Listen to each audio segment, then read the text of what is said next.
Neste vídeo eu vou apresentar, isso aqui é do princípio do livre convencimento motivado dos juízes, tá? Isso aqui está no nosso Código de Processo Penal. Esse é uma tese de doutorado em Direito, Regina Lúcia Teixeira Mendes, advogada, tá? Formada em Direito.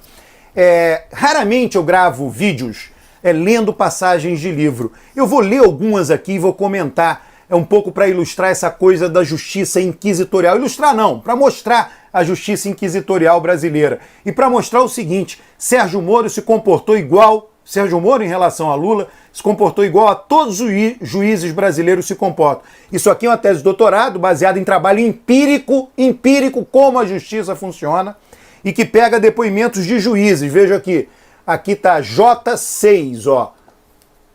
J6, juiz 6, ela numerou os juízes que ela entrevistou. Eu vou ler as falas dos juízes, vou ler e comentar.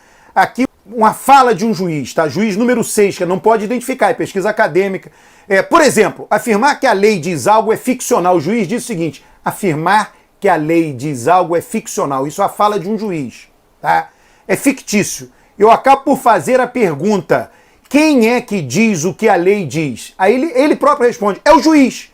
Então, em primeiro lugar, a lei não diz nada, porque a lei é uma ficção. Quem diz o que a lei diz é o juiz. É assim que eles pensam. Isso aqui não é um depoimento de um juiz só?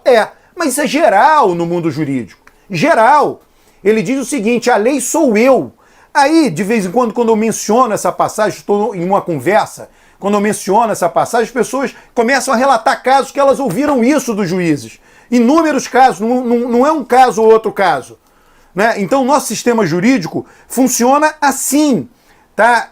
Aqui, juiz 17, isso aqui é o depoimento do juiz 17, tá? O que ele diz? Eu acho que o princípio do livre convencimento tem resquício de poder muito grande. Por exemplo, eu posso, entre aspas, num processo que há 10 testemunhas, se uma testemunha especificamente me tocou mais, o depoimento que me pareceu mais convincente em detrimento dos outros, eu posso justificadamente dar mais valor àquele depoimento e eventualmente até condenar uma pessoa. Enfim, a ideia é mais ou menos essa. O juiz dá os pesos!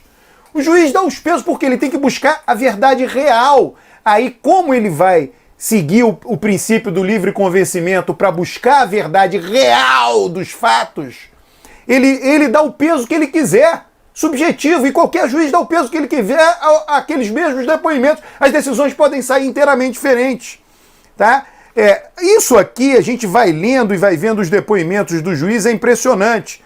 Deixa eu ver qual é esse aqui. Esse é o juiz, vou ler aqui um depoimento do juiz número 3, tá? Juiz número 3, que ela denominou de juiz 3, né?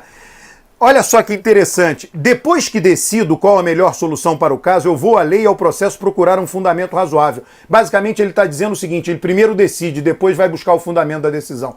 Olha o absurdo, tá? Tirando os casos mais óbvios, eu decido primeiro e depois vou buscar a fundamentação para a decisão. Ele disse, saiu da boca de um juiz isso. Aí ficam os doutrinadores dizendo, não deveria ser assim, não interessa como deveria ser, interessa como é. Os juízes dizem como é, por meio de uma pesquisa empírica de seus depoimentos. Mais partes aqui, vamos lá.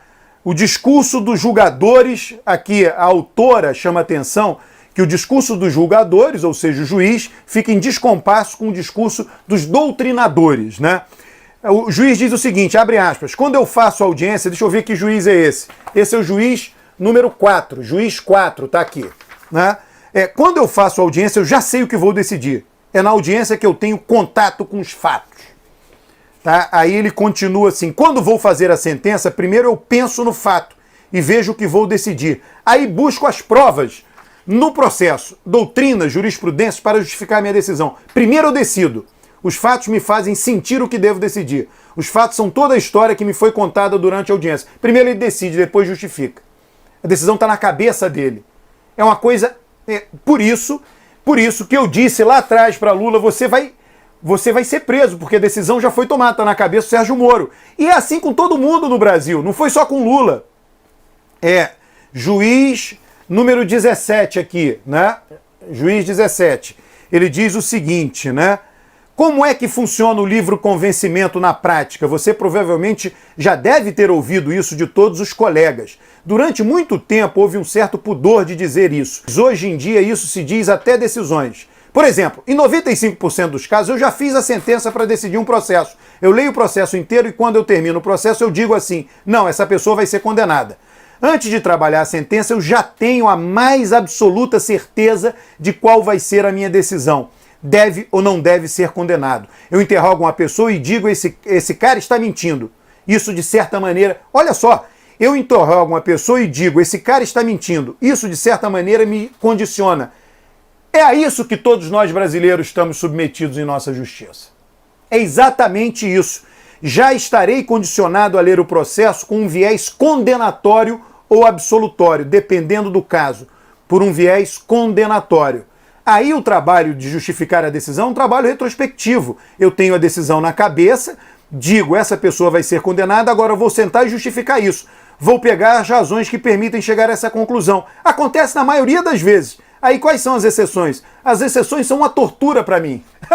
Ou seja, as evidências vão contra as convicções dele.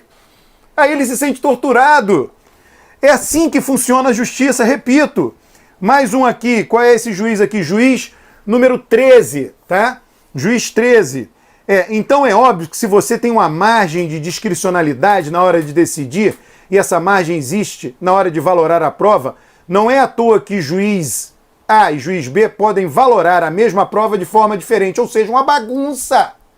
Por causa disso aqui, do princípio do livre convencimento motivado, que é legal, está na lei. Enquanto isso aqui não mudar na lei, não vai mudar a nossa justiça. Você tem margem de discricionalidade enorme na hora que você aplica a pena. Ele disse aqui. Então eu te digo o seguinte, é bom que você não me identifique aí nessa fita. Mas é uma verdade, eu sou uma pessoa que tem horror de corrupção. Eu tenho ódio de gente mau caráter, corrupta, gananciosa, mas eu sou uma pessoa mais condescendente com alguém que tem dificuldades psiquiátricas e se envolva com drogas, entendeu? Eu sou mais condescendente com pobre que furta, com adolescente que se envolve com drogas. Isso faz parte do meu histórico? Talvez, provavelmente. Quer dizer, cada juiz tem a sua maneira de valorar o que ele vê no mundo. Altamente subjetiva, não tem um critério geral, único, que se aplique a todo mundo. Que não seja único, mas que seja universal. Né? O juiz número 9 aqui, juiz 9, vou ler aqui a passagem dele aqui. Função do juiz é procurar a verdade dos fatos, é procurar fazer justiça. Isso eu acho realmente que é o papel do juiz. E se o juiz tiver que produzir uma perícia por ordem sua, mesmo que as partes não tenham requerido, oficiar quem quer que seja, descobrir o que realmente aconteceu, acho que deve fazer. O livre convencimento aqui funciona um pouquinho além.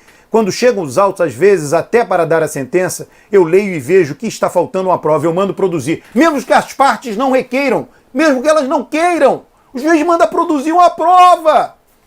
Só tem no Brasil isso. Isso é legal. Tem muita gente, põe lá, iniciativa probatória dos juízes na internet, aí vão ter os doutrinadores falando contra, invocando a Constituição. São constitucionalistas, mas isso aqui é o que rege o processo. Tem do lado constitucionalistas, do outro lado processualistas. O que indicia a pessoa, o que torna a pessoa um acusado, o que leva a pessoa para o tribunal, o que condena a pessoa, prende a pessoa, não é a Constituição, é o processo. É muito mais relevante para a vida das pessoas. Verdade processual, procedimentos para a busca da verdade, né? O juiz, qual o juiz aqui? De novo, aqui, juiz número 13 aqui. Ele diz assim, sobre os procedimentos para a busca da verdade, diz, não tem uma regra geral. Quer dizer, os procedimentos para a busca da verdade não tem uma regra geral. Uma vergonha, um absurdo, ele admite isso. Cada um tem um peso específico em certo tipo de crime, em certo processo. Eu realmente nunca parei para pensar em que tipos de padrões de comportamento eu sigo para valorar a prova testemunhal como mais importante num processo do que no outro. Não sei te dizer, mas eu saberia constatar, sem dúvida, que isso varia de processo para processo, de caso para caso. Dá para funcionar assim?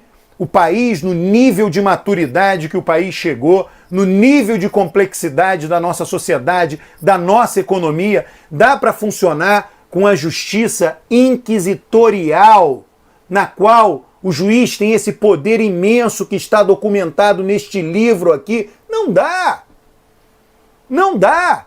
É por isso que as decisões da justiça para investidores, para empresários no Brasil, levam insegurança. A insegurança jurídica, ela está assegurada pela nossa legalidade.